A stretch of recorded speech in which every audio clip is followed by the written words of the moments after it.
Good morning, student. Today we are here with the new chapter force. What is force? Force is pull or push is called force. Means if we are doing pull or push, अगर हम pull और push करते हैं तो वो force कहलाता है. ठीक है. SI यूनिट जो फोर्स की है वो न्यूटन है. अगर मैं इसकी CGS यूनिट की बात करूँ तो वो डाइन है. इसका फॉर्मूला है force is equal to m into a mass into acceleration. और एग्जामिनेशन पॉइंट ऑफ व्यू से कई बार पूछा जाता है फोर्स का डायमेंशन फार्मूला.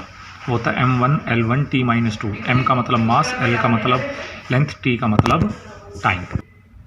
ठीक है. अगर फोर्स को कभी भी डिफाइन करना हो तो पुल और पुश के थ्रू कर सकता है. पॉइंट अगर एग्जाम की तरफ से देखें तो फॉर्मूला और डायमेंशन फार्मूला. फिर नेक्स्ट टॉपिक आता है हमारा इस चैप्टर में, 9th क्लास का जो ये चैप्टर है फोर्स, उसमें आता है इनर्शिया.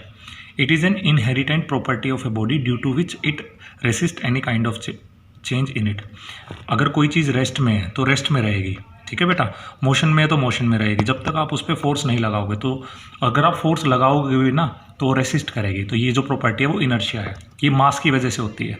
इनर्शिया की टाइप है रेस्ट, मोशन और डायरेक्शन. मतलब एक रेस्ट में है तो रेस्ट में रहेगी, मोशन है तो मोशन में रहेगी, और डायरेक्शन का मतलब एक बॉडी अपने आप डायरेक्शन चेंज नहीं करेगी जब तक आप उस पर फोर्स नहीं लगाओगे. क्लियर. और ये किसकी वजह से होता है? मास की वजह से. देन उसके बाद हमारा टॉपिक है लॉज ऑफ मोशन. 3 लॉ हैं. पहला लॉ है फर्स्ट लॉ ऑफ मोशन. इसमें एक कहता है a body at rest will remain at rest until we do not apply force on it. मतलब एक बॉडी रेस्ट है तो रेस्ट में रहेगी, मोशन है तो मोशन में रहेगी जब तक आप उस पर फोर्स नहीं लगाओगे. ये फर्स्ट लॉ है ना हमारा, जो इनर्शिया को ही डिफाइन करता है. सेकंड लॉ कहता है rate of change of momentum is directly proportional to force apply. कि किसी बॉडी में मोमेंटम कितना चेंज होगा वो फोर्स पे डिपेंड करता है. एक एग्जांपल लीजिए. मान लो आप किसी बॉडी को फेंकते हो, वो कितनी दूर जाएगी, किस चीज़ पे डिपेंड करता है ना. किस पे?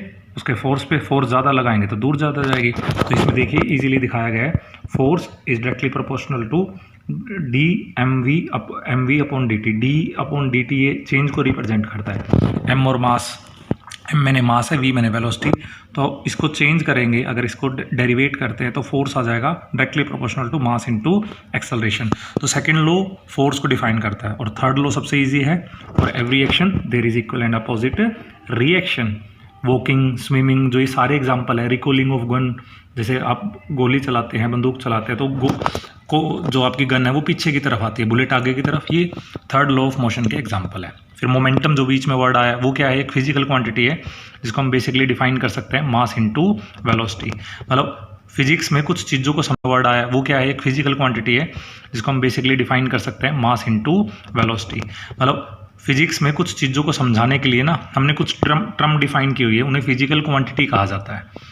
जैसे speed, velocity, momentum, force, acceleration, ये सारी फिजिकल क्वांटिटीज़ है. फिर law of conservation of momentum ये कहता है before and after force total momentum remain conserve. मतलब फोर्स लगाने से पहले, फोर्स लगाने के बाद टोटल मोमेंटम कंजर्व रहेगा. ठीक है.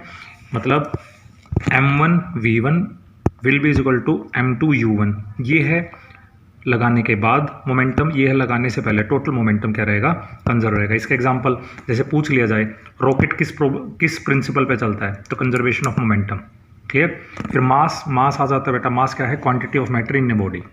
किसी भी बॉडी में कितना मैटर लगा है वो मास कहलाता है. और वेट क्या होता है?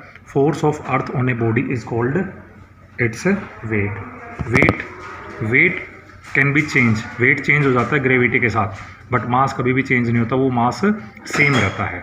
मास जो है वो कभी भी चेंज नहीं होता, बट वेट है वो चेंज हो जाता है. पोल पे आपका वेट ज़्यादा मिलेगा, इक्वेटर पे वेट आपका कम मिलेगा. क्यों? पोल पे ग्रेविटी ज़्यादा लगती है, इक्वेटर पे वेट कम लगता है. आप स्पेस में चले जाइए, वेट आपका ज़ीरो हो जाएगा क्योंकि वहाँ कोई ग्रेविटी नहीं है, जबकि मास आपका क्या होगा? सेम रहेगा. ठीक है. ये था आपका पूरा चैप्टर फोर्स. आप इसके डायमेंशन फॉर्मूले, यूनिट जो हैं वो अच्छे से करें क्योंकि वो एग्ज़ाम में आती है. Thank you. Have a nice day.